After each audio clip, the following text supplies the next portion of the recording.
Imagine this. You wake, not to an alarm, but to the soft golden light of a perfect morning.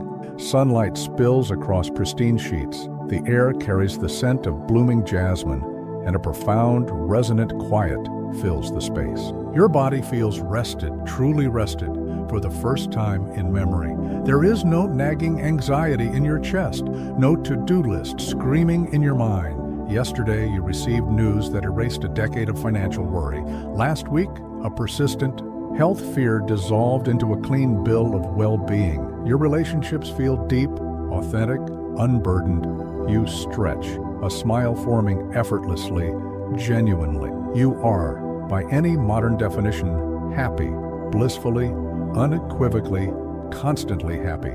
And then it hits you. A cold, slick sensation slides down your spine, coiling in your gut. It's not fear, not exactly. It's deeper, older, a profound instinctive dread.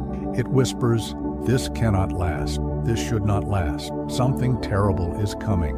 Your smile falters. The perfect light suddenly feels too bright, exposing. The quiet becomes oppressive, a held breath before a storm. You try to shake it off, to grasp the joy again, but it's already tainted. Why? Why does this profound contentment feel dangerous? Why does the absence of suffering trigger an alarm so primal it bypasses reason? Consider the paradox. We chase happiness relentlessly. We build societies, economies, technologies, all promising pathways to its elusive summit. Yet, when we actually touch sustained peace, when the struggle ceases, we flinch, we sabotage it. We invent problems, stir up conflict, dive into distraction, or simply wait tense for the other shoe to drop. It feels unnatural, wrong, like violating a fundamental law. Is this just neuroticism, a modern malady of abundance, or is it something far more ancient, etched into the bedrock of the human psyche? What if this recoil from constant joy isn't a personal failing, but an echo of an ancient, almost forgotten taboo? What if your ancestors, across continents and millennia, weren't just resigned to suffering, but actively feared uninterrupted happiness, saw it not as a blessing, but as a perilous state inviting catastrophe? Think of the myths. Icarus flying too close to the sun. The Greek concept of hubris, excessive pride or confidence, inevitably punished by the gods. The countless folk tales where blissful contentment precedes a devastating fall. The near-universal cultural rituals designed to ward off the evil eye, the envy of gods, spirits, or even neighbors, often invoked not in times of misery, but in moments of conspicuous fortune or joy. Why build such intricate psychological and cultural defenses against the very state we supposedly desire most? This is the unsettling whisper that grows into a roar. What if our relentless pursuit of constant happiness is fundamentally at odds with something deep within us? What ancient, hard-won wisdom encoded a warning against this very state? What did they know in their bones about the peril of uninterrupted joy that we, in our brightly lit, comfort-saturated modern world, have forgotten? The dread you felt in that perfect moment, it wasn't an accident, it was an inheritance. And to understand it is to begin unraveling the deepest, most paradoxical knot of the human condition. The answers lie not in self-help platitudes, but in the shadowed corridors of our collective past and the uncharted depths of the psyche. Prepare to confront a truth far stranger and far darker than simple sorrow. That whisper of dread in the perfect moment isn't random noise. It's the activation of an ancient survival mechanism buried so deep within the psyche, it feels like instinct. To understand why constant happiness felt like a perilous trespass to our ancestors and still triggers unease in us today, we must descend into the shadowed layers of the human condition, guided by thinkers who dared stare into the abyss. Consider first the brutal reality our forebears inhabited. Life was precarious, a razor's edge between subsistence and catastrophe. Drought, famine, plague, predation, tribal conflict, suffering wasn't an abstract concept, it was the ever-present backdrop. In such an environment, constant, untroubled, happiness wasn't just naive, It was suicidal. It signaled a dangerous lack of vigilance. Carl Jung understood this implicitly. He spoke of the shadow, the repressed, darker aspects of the self we try to ignore. Uninterrupted happiness, Jung might argue, risks severing us from this vital shadow. By refusing to acknowledge the potential for darkness within ourselves and in the world, we become dangerously unbalanced, blind to looming threats. That cold dread? It's the shadow rattling its chains, a primal alarm screaming, "Pay attention, danger is real, do not be lulled." Our ancestors knew that to ignore the shadow was to invite its wrath, often projected onto capricious gods or envious spirits. This aligns chillingly with Friedrich Nietzsche's profound observation: "What does not kill me makes me stronger." Nietzsche wasn't glorifying suffering for its own sake, but recognizing its essential role in forging resilience, depth, and meaning. He saw the pursuit of mere comfort, the avoidance of all struggle, as a path to decadence and weakness, the last man, content with petty pleasures and devoid of greatness. For Nietzsche, the deepest human experiences, triumph, creativity, profound love, the will to power, are born from tension, conflict, and overcoming. Constant happiness, devoid of friction, threatens to render life shallow, meaningless. It erodes the very struggles that define us. Your ancestors' fear wasn't just of external disaster following joy, it was a subconscious terror of internal atrophy, of becoming spiritually flaccid in the warm bath of unbroken contentment. Arthur Schopenhauer offered an even starker foundation. He saw existence itself as fundamentally driven by an insatiable, suffering-inducing will. For Schopenhauer, happiness was merely the temporary cessation of desire or pain, never a positive state in itself. To experience constant happiness would be an ontological impossibility within his framework, a defiance of life's core nature. The dread, then, is the psyche intuiting this fundamental truth. Sustained pleasure is an illusion. The anticipation of its inevitable end is the suffering embedded within the joy itself. The taboo was a grim acknowledgement of reality. Pain is the default, joy the fleeting exception. To pretend otherwise was hubris of the highest order. Viktor Frankl, emerging from the unimaginable horrors of the Holocaust, arrived at a related insight through profound suffering. He observed that meaning, not happiness, is the primary human motivator, and meaning is often forged in response to suffering, limitation, and unavoidable tragedy. Frankl's logotherapy posits that we find purpose not by avoiding struggle, but by finding the why that allows us to bear the how. Constant happiness, devoid of challenge or limitation, offers no crucible in which meaning can be formed. The ancient taboo whispers, "Beware the void." Without friction, without resistance, purpose evaporates. What use is a warrior without a battle, a sailor without a storm? Societally, this deep-seated fear crystallized into potent forces. Religion often codified the taboo, the concept of original sin, the Buddhist acknowledgement of inherent suffering, dukkha, the ever-watchful, sometimes jealous deities demanding sacrifice and humility. Philosophy grappled with it, from the Stoics advocating for ataraxia, freedom from disturbance, a state distinct from euphoric happiness, to existentialists like Jean-Paul Sartre confronting the inherent nausea of unfiltered existence. Culture enforced it through stories, the tragic hero brought low by fortune, the cautionary tales against complacency.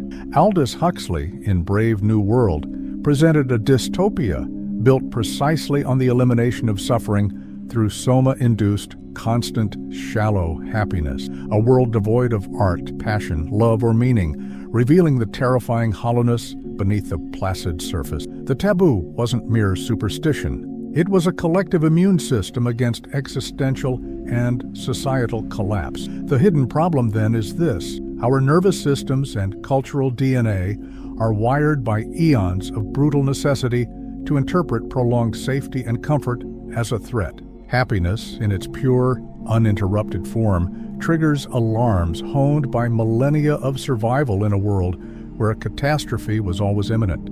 It signals a dangerous disconnect from the shadow, a potential erosion of resilience, a defiance of life's inherent struggle, and a vacuum where meaning should be forged. This isn't pessimism. It's the deep, uncomfortable psychology of a creature shaped by adversity. We fear constant joy because on some primal level, we know it renders us vulnerable, not just to external disaster, but to internal decay. The dread is the echo of 1,000 generations whispering, "Stay sharp, stay human. The cost of forgetting is too high." But this ingrained mechanism, forged for survival, now becomes our invisible cage. The consequences of living under this ancient, unconscious taboo in the modern world are profound, subtle, and silently corrosive. The ancient taboo doesn't announce itself with a clap of thunder. It operates in the silent hum of your baseline anxiety, the subtle flinch when things go too well, the unconscious way you reach for your phone to check for disaster the moment true peace settles over you. It's the phantom vibration in your pocket when the room is quiet. This inherited dread, once a vital survival tool, has become an insidious parasite in the modern world, warping perception, poisoning potential, and constructing invisible cages around your capacity for genuine peace. Consider the cognitive toll. Your brain, sculpted by eons of threat detection, possesses a negativity bias, a neural hardwiring that prioritizes potential danger over neutral or positive information. In a world no longer dominated by literal predators, this bias latches onto abstract threats. A slight dip in social media engagement becomes social death. A missed promotion signifies career ruin. A moment of stillness feels like stagnation. Constant low-grade anxiety becomes the default soundtrack, not because the world is objectively more dangerous, but because your ancient threat detection system, starved of the visceral dangers it evolved for, now hyperventilates at shadows. This isn't conscious fear. It's the operating system running a corrupted program designed for savannas and ice ages, misfiring in a world of relative abundance. The taboo whispers, "Find the threat." Always. This bias fuels a vicious cycle of self-sabotage. When happiness stretches beyond its culturally sanctioned brief respite window, the subconscious dread intensifies. The psyche, interpreting sustained peace as a dangerous anomaly, triggers subtle countermeasures. You might unconsciously pick a fight with a loved one, procrastinate on a crucial project, inviting future stress, magnify a minor physical sensation into hypochondria, or plunge into the numbing distraction of endless scrolling. Anything to reintroduce the familiar tension your nervous system expects. It feels safer, paradoxically, to be in a known state of low-grade misery than in the terrifying, uncharted territory of prolonged calm. You become the architect of your own downfall, fulfilling the prophecy whispered by the taboo. See? It couldn't last. Societally, the taboo manifests as an epidemic of toxic positivity, the relentless, enforced demand to just be happy, look on the bright side, or practice gratitude regardless of circumstance. This isn't genuine joy, it's a frantic, performative exorcism of the dread. By plastering on a smile and silencing authentic discomfort, we desperately try to appease the ancient fear that acknowledging sadness or struggle will invite catastrophe.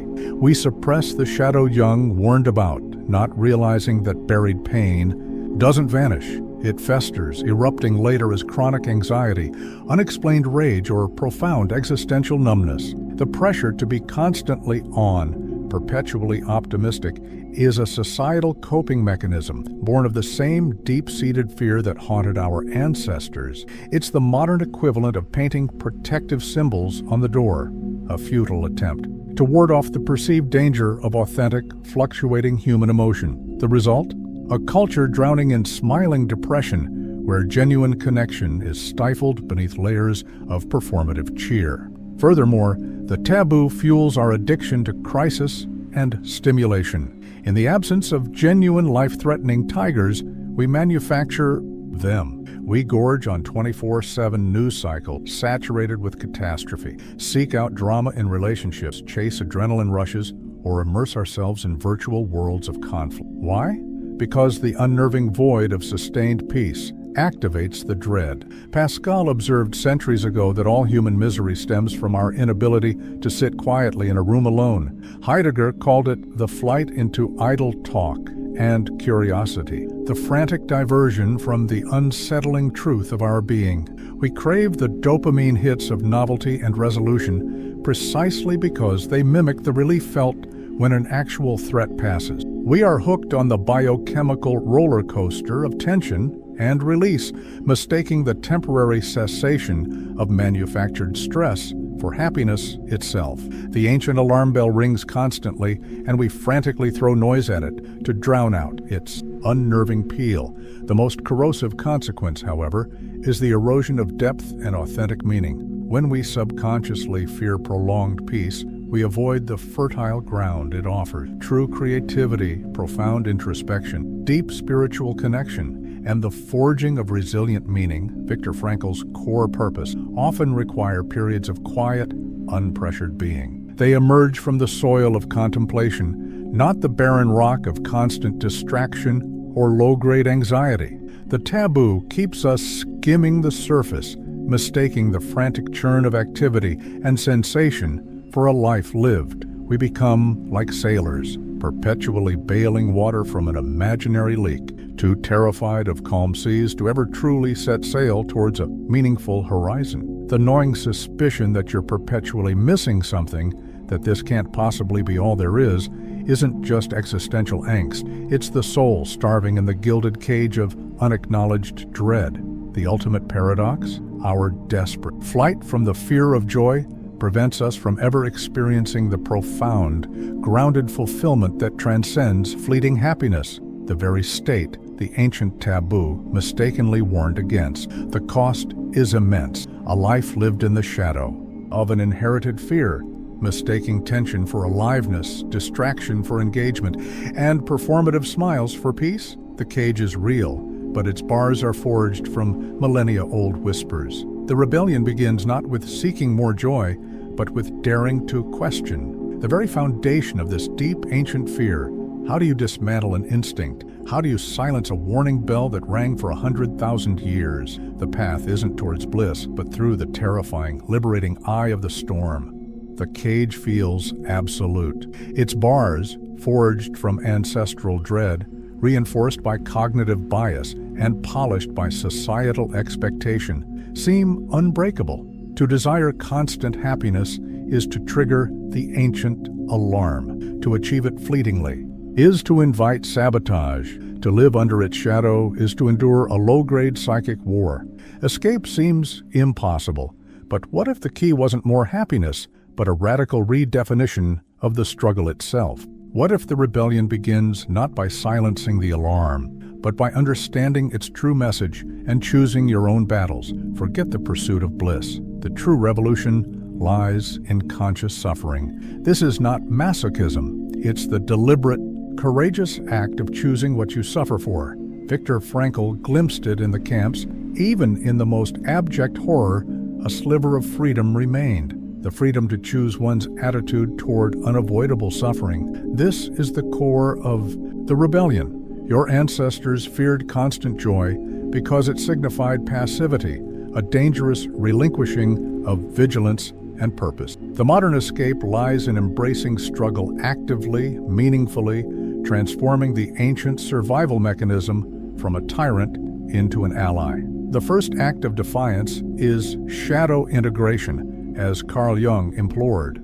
Stop running from the darkness within, that primal dread whispering of doom. Don't numb it, distract it, or plaster it over with toxic positivity. Sit with it, interrogate it. What are you truly trying to protect me from? Often, beneath the generic fear of catastrophe lies a specific personal terror, failure, insignificance, loss of love, confronting mortality. Name it, bring it into the light. This isn't inviting disaster, it's disempowering the amorphous dread by making it concrete and knowable. When you integrate the shadow, acknowledging your capacity for darkness, fear, and vulnerability, you reclaim its energy. The dread loses its terrifying, unconscious power. It becomes information, not paralysis. You stop sabotaging joy. because you no longer fear what the shadow might do if ignored. You've made peace with its The second weapon is meaningful struggle. Nietzsche's call to embrace difficulty wasn't a celebration of pointless pain. It was a demand to create values worth suffering for. Identify your dragon, not the imaginary threat spawned by a misfiring amygdala, but a tangible challenge aligned with your deepest values. Is it mastering a complex skill, building something enduring, nurturing profound relationships, fighting for a cause, advocating for truth? Choose a struggle that resonates, that pulls you forward even when it hurts. This is the alchemy, transforming the energy of the ancient fear, the hypervigilance, the drive to overcome, into fuel for a self-chosen purpose. The physiological arousal that once signaled danger, flee, now signals challenge, engage. You harness the power of the taboo for creation, not just survival. This requires embracing stoic acceptance of life's inherent friction, not as a curse, but as the necessary texture for growth. Amor fati, love of fate, as Nietzsche phrased it. Accept that suffering, loss, and limitation are not anomalies to be eradicated in pursuit of constant euphoria, but intrinsic threads in the fabric of existence. The Stoics sought ataraxia, tranquility, not through the absence of disturbance, but through the unshakable understanding that some disturbances are inevitable, and your power lies solely in your judgment of them. When financial hardship hits, don't rail against the universe or drown in dread. Ask, what resilience can this forge? What simplicity can it teach? When conflict arises in a relationship, don't flee into numbing distraction. Engage it as the necessary friction to deepen understanding. See obstacles not as proof the taboo was right, but as the raw material for building your character and your purpose. Frankl's gap theory provides the crucial pivot.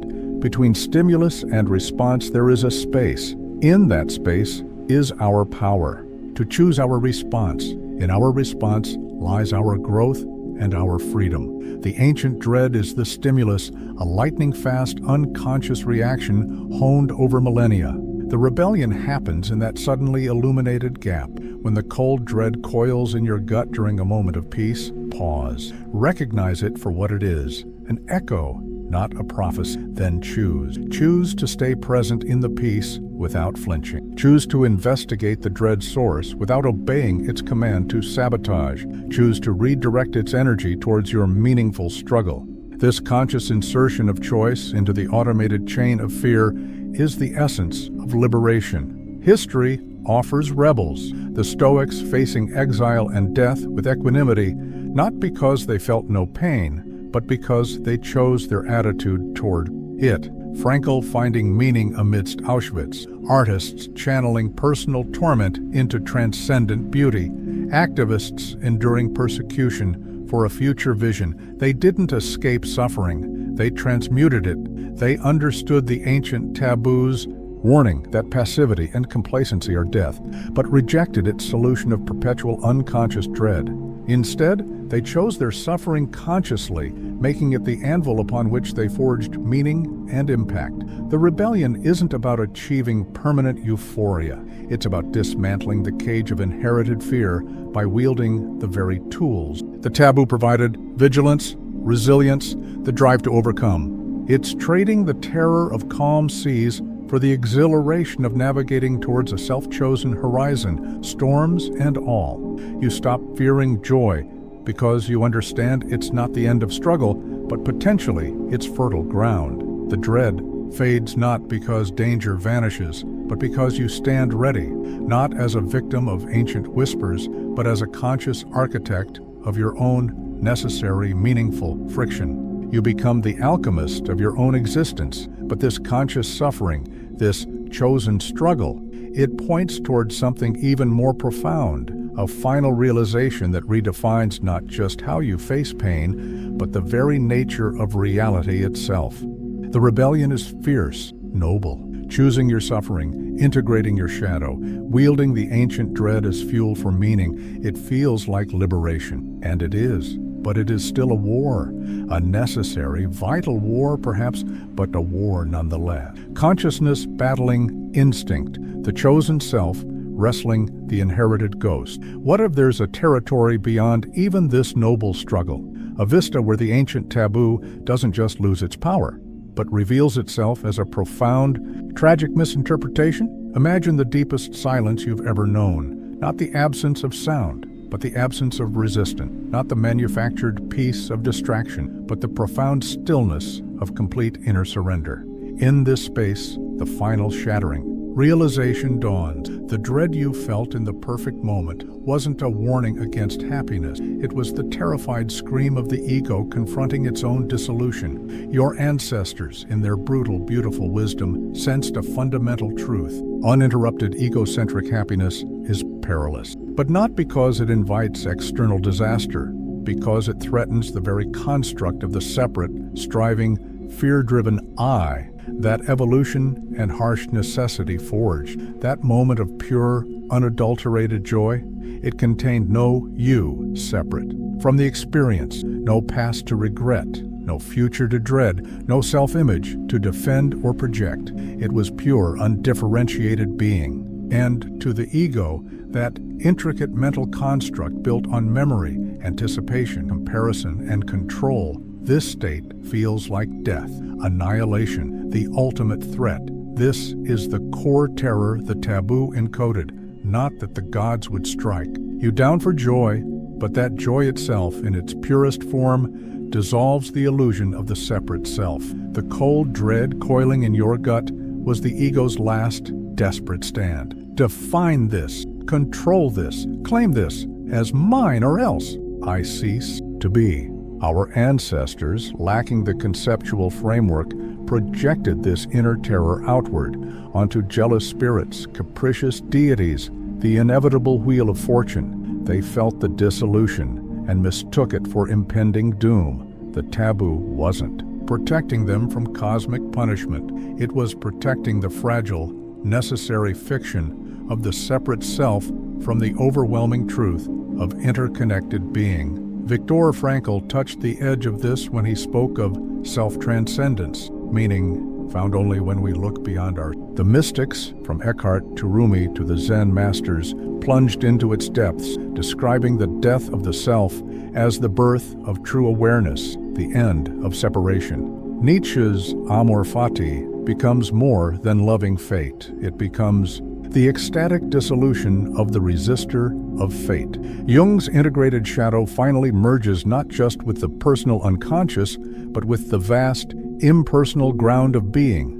The Stoic tranquility reveals itself not as indifference, but as the profound peace of no longer identifying with the transient storms of thought and feeling. The ultimate truth is this: the ancient taboo against constant happiness was a colossal, understandable, life-preserving error. It mistook the terrifying dissolution of the small self for the destruction of the being. It feared the ocean because the wave could not conceive of existing beyond its crest. The bliss your ancestors recoiled from wasn't dangerous. It was a glimpse of home, the fundamental state of awareness prior to the story of me, prior to the ceaseless churn of wanting and fearing. This isn't nihilism. It's the most profound affirmation imaginable. When the ego's frantic defense mechanisms quiet, not through force, but through seeing through its illusion, what remains isn't void, but a boundless, luminous presence. Suffering doesn't vanish. It loses its personal sting. Joy ceases to be a fleeting possession and becomes the very fabric of awareness itself. The constant happiness the taboo feared isn't a shallow, euphoric state. It's the deep, unwavering peace underlying all states: joy, sorrow, struggle, calm. It's the silent screen upon which the movie of your life, with all its necessary friction and chosen meaning, plays. You are not the wave fearing the ocean. You are the ocean, experiencing itself momentarily as wave. The rebellion was necessary to break the cage of inherited fear.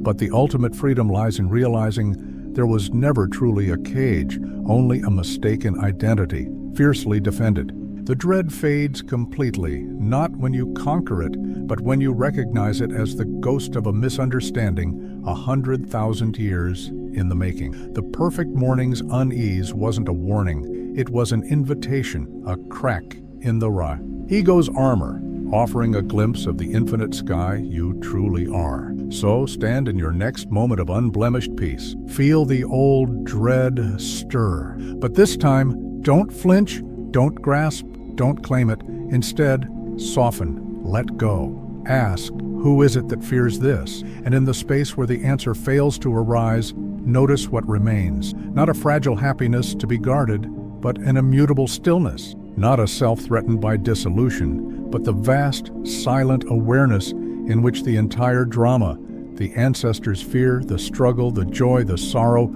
unfolds and dissolves like mist on water. This is not the end of the journey, but the discovery that you were never walking the path you thought you were on. You are the path.